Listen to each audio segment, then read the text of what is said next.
I'd like to wish Coach Dye a happy 80th birthday. Pretty special day for him. Helmet stickers from the game. Offensively, it was Bo Nix, 300-plus yards passing, had a rushing touchdown. Really felt like he played his best game, so that was good. Owen Popo was our defensive helmet sticker, six tackles, made one of the big plays of the game at the very end, putting pressure on that last play to force a interception.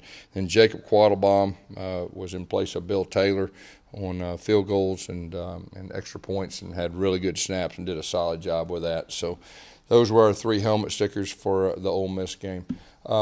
We've had two good days of practice. Really, same formula has been the last off week as far as our Tuesday and our Wednesday.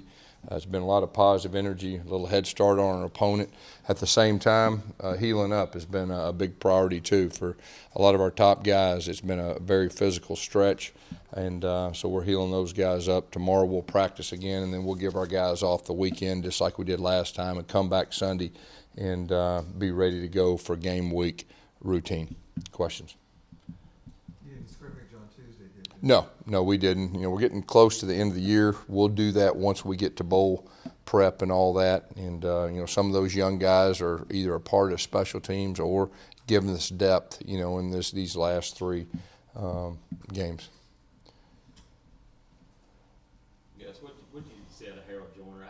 Had the physical run and Yeah. You got the helmet on the ball for the fumble, but came back with a big play. What did you see out of him that maybe you liked from Saturday? Yeah, he did some Wildcat last year, practiced all the Wildcat stuff, during the week, did a good job. And, really that was his first rodeo in prime time as far as, carrying the football in a big moment. And, he read it really good. We just got to hold on to the football. And then he came back and really responded, came out of the backfield on a wheel route, really avoided the flat defender, did a good job. And Shedrick Jackson did a super job on that play too. Deserves a lot of credit, but Harold did a good job. He protected the football. The guy tried to come from the back, and he had the awareness to put two hands on the ball and ended up making really one of the plays of the game.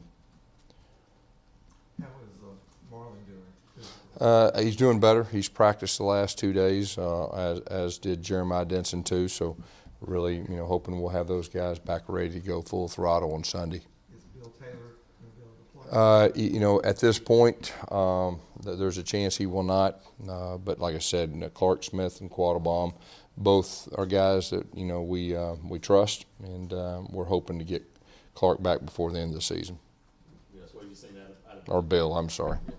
What have you seen out of Booby? Booby, he's healthier than he was last week. I still can't say he's 100% right now, but he's been practicing and practicing with a knee brace and everything goes with it. Our goal is that he'll be back, 100% before we play Georgia, and so we'll continue to strive towards that. If he comes back and he's ready to go, does he go to the number one spot right away? I think right now what you see is we got a handful of guys that are playing at a high level, and but I will say this: if he comes back ready 100%, obviously he's going to help us. I think everybody knows that, and DJ's been doing a really good job, as well as Cam and Shivers. I think they've done a solid job when they've been called upon too.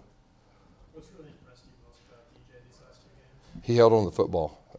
Anytime you've got a true freshman that's really in prime time for the first time, you're concerned about holding on to the football, and he's done that in two big games, and he's got the workload in two big games too, and he'll get nothing but better.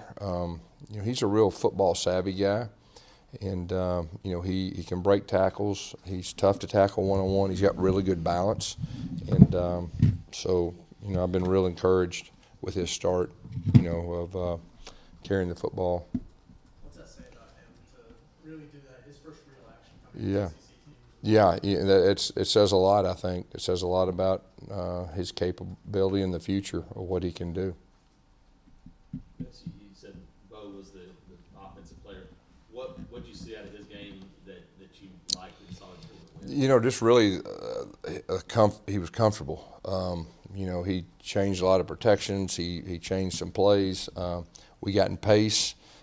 He did a good job with his decision making, as far as that goes. And I think, we had a few drops too that I think if we would have caught the ball, I think it would have been a better night. But, protected the football through the air. Obviously, the fumble and the exchange with him and DJ, we got to clean that up. But I thought he had one of his best games, if not his best game.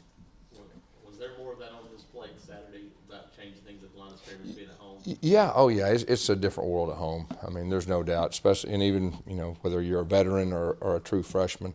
But, it's comfortable for him. And like I said, he played well, and that's very encouraging. Have you seen signs in him since then that was a big deal for him to come back and his confidence? Yeah, there's no doubt, and he really, to be honest with you, coming back off the tough outing against LSU, he really never flinched during practice. I mean, he was the same guy and probably more determined, and he was just really determined to get on the field and get back in the flow, and he did that, and so that's encouraging, and just keep pressing. He's had 2 good days of practice, and I think every practice and every game, he feels more comfortable. What did you see from Nick Miles? Nick snapped the ball. His snaps were really good. I mean, that's really where it starts, and I thought he did a good job. He tried to play physical football. I think he directed us to the right people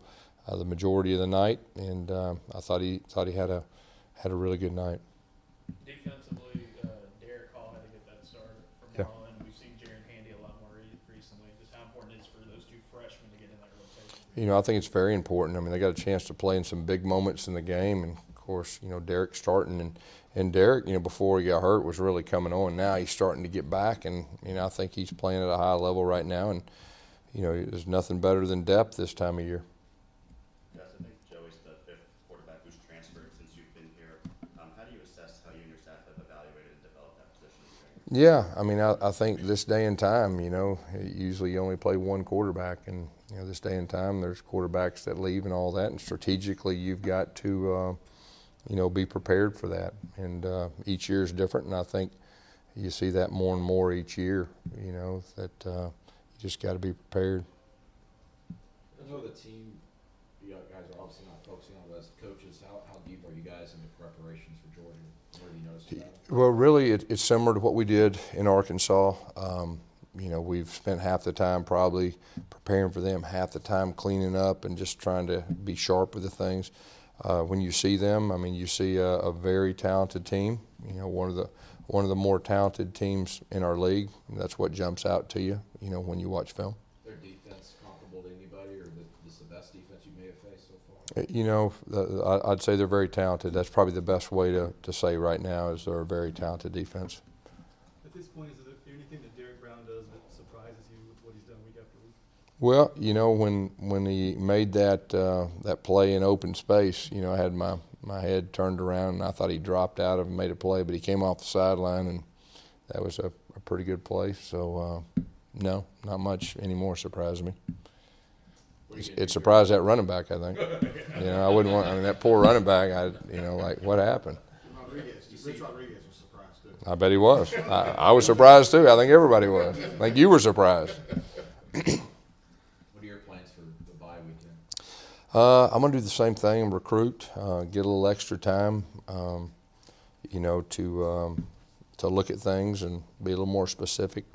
So it's always good to kind of catch your breath. And, we have a routine, as far as our Tuesday, Wednesday, Thursday routine. Then you get to Friday and you recruit. And Saturday you can kind of finalize things. And the goal is that we get back Sunday and we have our game plan complete. So that way you can kind of really already have everything ready as far as your practice scripts and everything goes, and then you can kind of evaluate and slow down and watch every game that they've had this year and kind of get a feel. So that's always really the best thing for me during a bye week, to get some extra time just to kind of see things big picture. Yes, how frustrating is it? I'm sorry, go ahead. No CBS New York trip this go around? No, not this time. How frustrating, if that's the right word, is it to have your quarterback has, as you call it, his best game, and you looks like you played pretty well on offense, and still end up having to be in kind of a fourth quarter game and not score as many points. Yeah, I mean, it's disappointing we didn't score more points. That was disappointing. And I think that as long as you win, you can learn from it, what you did. But you know, getting the ball in the end zone a few times. That fumble was probably big right there. I think we'd have scored there. Made a field goal or two would have helped. But when you take away that and you look at the big picture, I see us improving. And we actually got in some rhythm. We had some short throws that kind of got us in pace. So there were some good things that happened Saturday, you know, when you look at it, big picture. How did Nick Brahms kind of grade out? What do you think about that? Yeah, he graded out really good, and I was real pleased. And you know, you can tell that he's farther ahead than he was last year when he played, which has to be expected. But you know, the big thing for me was just really the operation. You know, snapping the football and having a clean operation so the quarterback can comfortably run the offense and not have to worry about that. And really, that was accomplished. Yeah, he was solid in that facet. Yeah, sure, very, very. Now that there's 3 games left plus a bowl game, are there any true freshmen that maybe haven't really seen the field much this year that might get more of an opportunity? You know, I think the big thing for us is just making sure that you know, we are making sure that people that need to redshirt will redshirt. We'll see how it goes. We got guys that have been practicing, you know, with 2s and 3s as far as special teams, offense and defense. But you know, we're pretty much locked in. You know, and for the most part, like I said, hopefully we'll get back Sunday and have everybody pretty much healthy, other than our deep snappers a possibility. And this late in the year, I think that's a good thing. Is there some, How far along is Mark Anthony Richards and you playing redshirt? Yeah, we're going to.